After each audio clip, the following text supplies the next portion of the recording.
Salam, bura Əsfədiz. Qərardı tarix dəftərini varaqlayıb və o böyük insanlarla tanış olaq ki, əziz və sevimli Azərbaycanımız öz düzgün çalışmaqları ilə bu torpağa şərəf və başucalıq qazanırlar. Birinci bölüm Şeyx Səfiyyüddin Ərdəbil.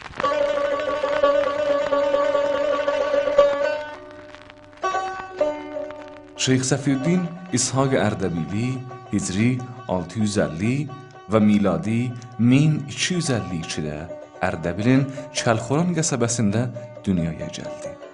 Atası Əminüddin Cəbrail Həzrəti İmam Musa Kazım əleyhissalamın nəslindən idi. Zamanın otad və fəzl sahiblərindən idi. 6 oğul və bir qızı var idi və şeyx 5-ci oğludur.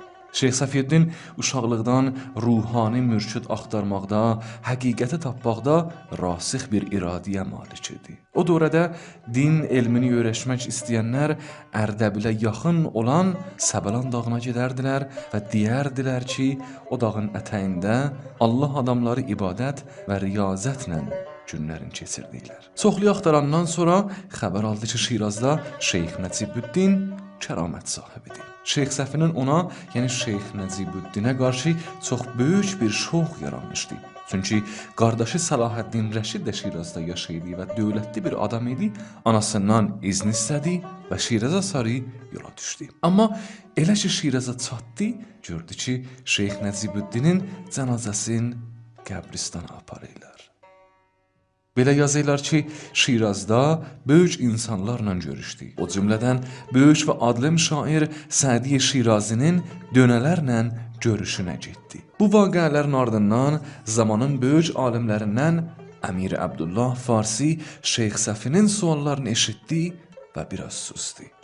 Sonra dedi, dünyanın şərqindən qərbinə qədər o kəsi ki, bu suallara cavabı ola bilər, Şeyx Zahid Cilanidir. Sənin dərdi və çarə onun irşad səfaxanəsindən başqa bir yer yoxdur. Şeyx Səfiyyüddin Şeyx Zahid Cilanini tapmaq üçün 4 il axtardı və necə ki, onun qaldığı yerindən xəbər yoldu, getməyə təslim aldı. Anasının qalmaq üçün olan israrını eşitmədən yola düşdü. Soyuq və yandıran qış illərində Ərdəbil və Gilan arasındakı dağlar qarla dolu olanda piyadə Gilan diyarına yol açdı. Yazılar Ramazan ayında 675 Hicri Heylə-Kəran adlı kəndə çatdı və Şeyx Zahid Cilaninin zaviyəsində öyrənməyə başladı. Şeyx Səfi xanqaha varid olanda 25 yaşı var idi və Şeyx Zahidin 60 yaşı. Şeyx Zahid ömür boyu öz əlinin işi ilə keçinirdi və məişətin dücüyəhməklə təmin edirdi. Tarixdə var ki, Moğol İlxanı Qazan xan ona çox əlaqəsi vardı. Şeyx Zahid Şeyx Səfinin tərbiyəsinə çox əhəmiyyət verdi və bu əlaqə hər gün artırdı. Axırda qızı Fatiməni Şeyx Səfiyə verdi və onu öz canişini təyin elədi. Şeyx Səfi sonra Ərdəbilə qayıtdı, amma hər zaman Şeyx Zahid Cilaninin görməyinə Cilana gəlirdi. Şeyx Zahid çox şagird tərbiyət eləyəndən sonra axır xəstə olub və 85 yaşında, yəni 700 Hicridə dünyasını dəyişdi. Öz vəsiyyəti ilə Xəzər dəryasının yanında gözəl Şeyxanivər qəsəbəsində, yəni sahildən təqribən 20 kilometr uzaq torpağa tapşırıldı. Şeyx Zahidin vəfatından sonra Şeyx Səfi Ərdəbildə şagirdlər tərbiyyət elədi. Hərçənd atası Əminüddin Cəbrail sakit, dünyadan uzaq və adamlarla görüşməyə əlaqəsi olmayan bir şəxsidir. Və bu da var idi ki, Şeyx Zahidin çox müridləri Gilanda idi. Və Azərbaycan və Şirvanda müridlərin sayı az idi. Amma Şeyx Səfi irşad məqamına oturandan sonra təriqətinin yerli xüsusiyyətini qırağa qoyub və ondan daha geniş təbliğ eləməyə başladı. Və bu təriqət onun adıyla, yəni Səfəviyyə təriqəti adlandı. Bu təriqət Cilan və Azərbaycandan artıq Anatolu, Şam və Diyarbəkirdə yayılmağa başladı. Şeyx Səfinin xanıqahları yaxşı xüsusiyyələri çoxdur. Amma biz ikisini işarə edəcəyik. 1. Müridlər dilənçilik haqqları yoxdur. Yəni, gərək özləri işləyib, özlərinə çörək qazanırlar. 2. Namazların gərək vaxtında qılıb və İslamın şər'i vaciblərin yerinə yetirələr. Və müstəhəbb əmalları da imkan olduğu qədər yerinə yetirələr. Bu təriqət bəzi başqa təriqətlər etdiyi kimi İslamın əhkamını göz ardı etmir. Müridlər zahiri əhkam və fəraizi gərək yerinə yetirələr. Bu xüsusiyyət din alimlərini Şeyx Səfiyyüddinin hörmətini saxlamağa və onunla ehtiramla rəftar eləməyə səbəb oldu. Bu, Şeyx Səfinin təriqəti vəfatından sonra da davam tapdı və müridlərin sayı günü-gündən artırdı.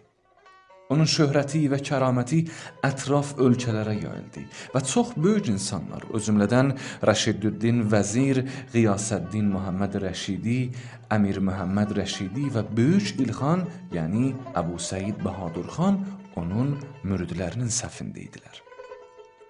Budaq Münşi Qəzvini Şeyx Səfinin ictimai məqamının əhəmiyyətin belə yazır. Şeyx qütb-i afaq olmuşdur. Hamı Salatin onun məqamına ehtiram göstərirdilər. Çəngiz tayfası ki arağa gəldi və qətl-am elədi, şeyxin ehtiramına Şirvandan çıxdı və Talış və Ərdəbilə qədəm qoymadı. Xacə Rəşiddüddin Fəzlullah, oğlu Əhməd ki Ərdəbilin hakim idi, göndərdiyi məktubda Şeyx Səfinin məqamından təclil eləyib oğluna yazır ki, Şeyx Səfiyə çoxlu ehtiram eləsin.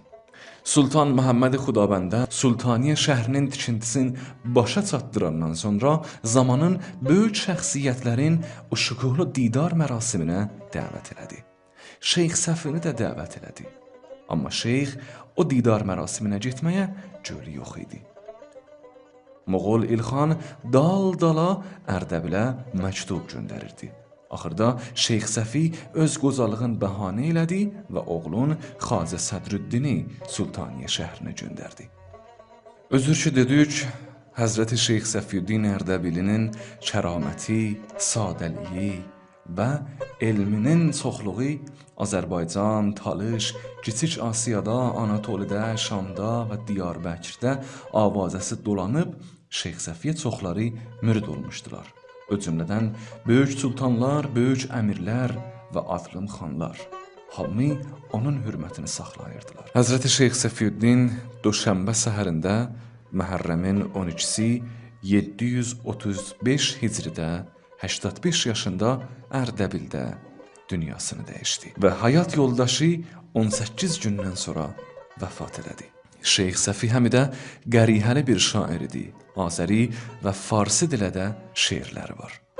Şeyx Sədrüddin Musa, Şeyx Səfinin oğlu, atası fot eləyəndən sonra İrşad köyünə geyib və atasının yolunu davamlandırdı. Çox məmnun ki, buracan Əsfərislə həmrah idiniz. Əgər siz də istəyirsiniz gözəl Azərbaycanımızın böyük insanları ilə artıq tanış olaq, bizdən yol bir olun.